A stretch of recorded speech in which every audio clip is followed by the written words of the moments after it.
प्रिय छात्रों, जिस छात्र ने पेपर भेजा है तो जैसा आपको दिख रहा है वैसे समझने की आप कोशिश करें।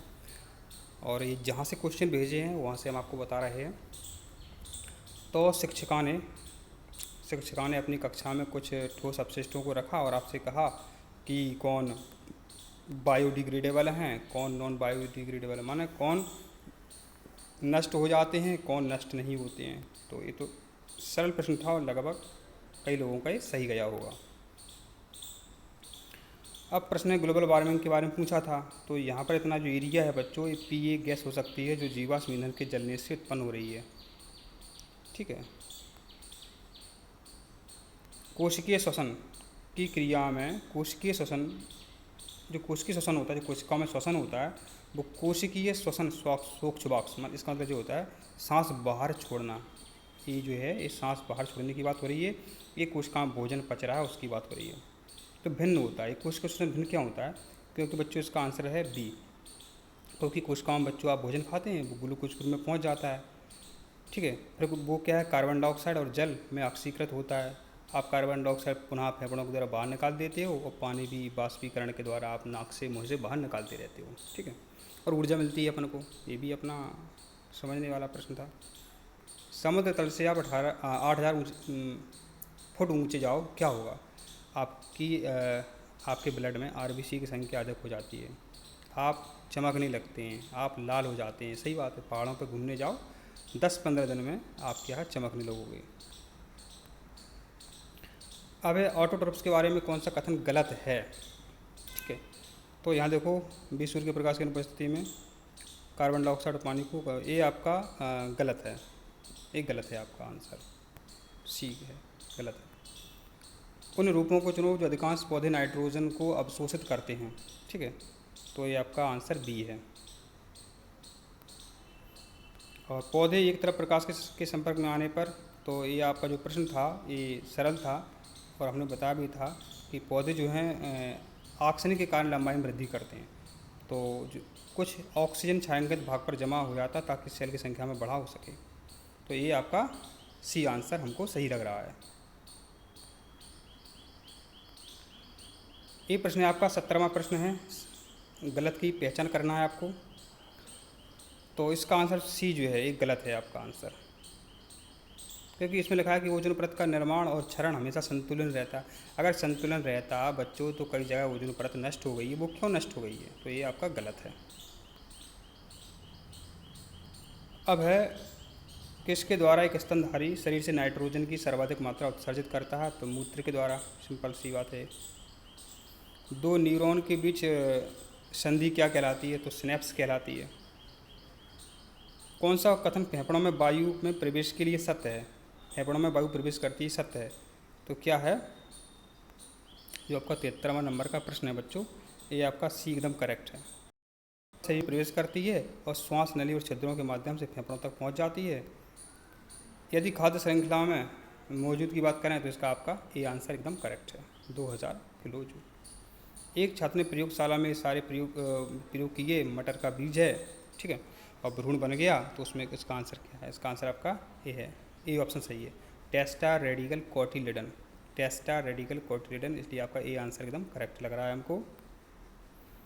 दो अलग अलग, ठीक है।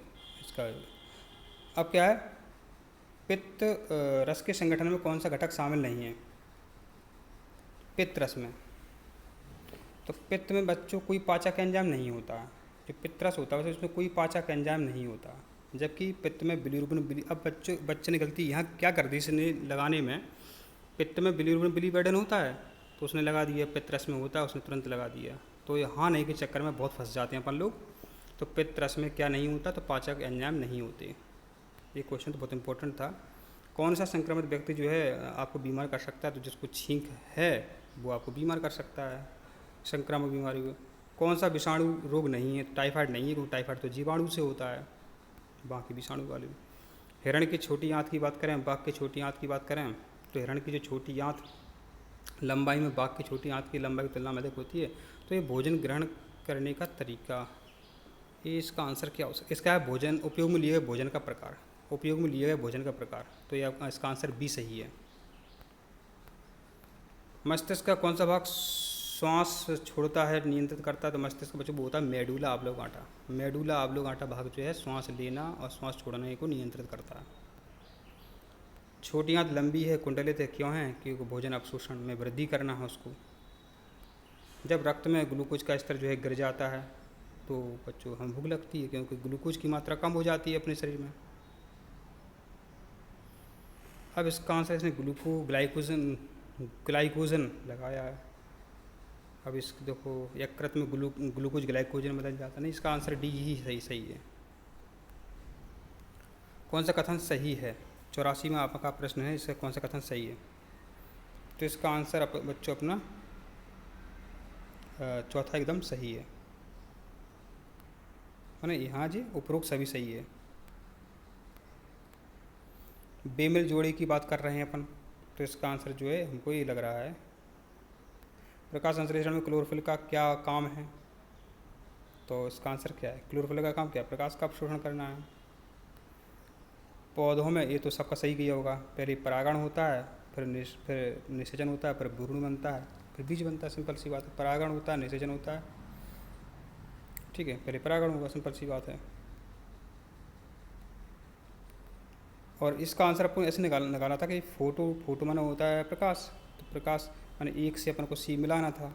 जब अपन ऑप्शन में देखते हैं तो एक का सी से मिलान सिर्फ सी ऑप्शन में किया गया है, तो सी आंसर आपका करेक्ट है। सोनू ने इसका आंसर क्या है? हाँ, अब है पौधों में दिन के समय कोई कार्बन डाइऑक्साइड नहीं निकलती है, दिन में केवल प्रकाश संश्लेषण होता है। तो इसका आंसर क्या है? ए और आर दोनों सत्य हैं, लेकिन ए आर की व्याख्या नहीं करता।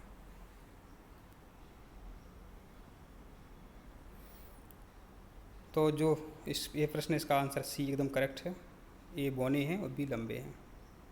ग्लोमेरुलस और कैप्सूल मिलकर के बच्चों ये मेलपीगिन कड़ी का बनाते हैं, मेलपीगिन नल का बनाते हैं।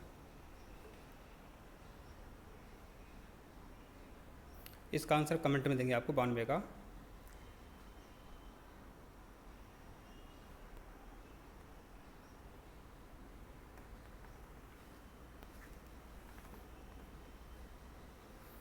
अब प्रश्न है कौन सा हार्मोन प्रसव के दौरान गर्भाशय की मांसपेशियों के संकुचन की काम करता है? तो ये आपका होता है, हाँ, तो एक जो हार्मोन मदद करता है वो होता है रिलैक्सेन होता है। वो कौन सा होता है? रिलैक्सेन हार्मोन होता है।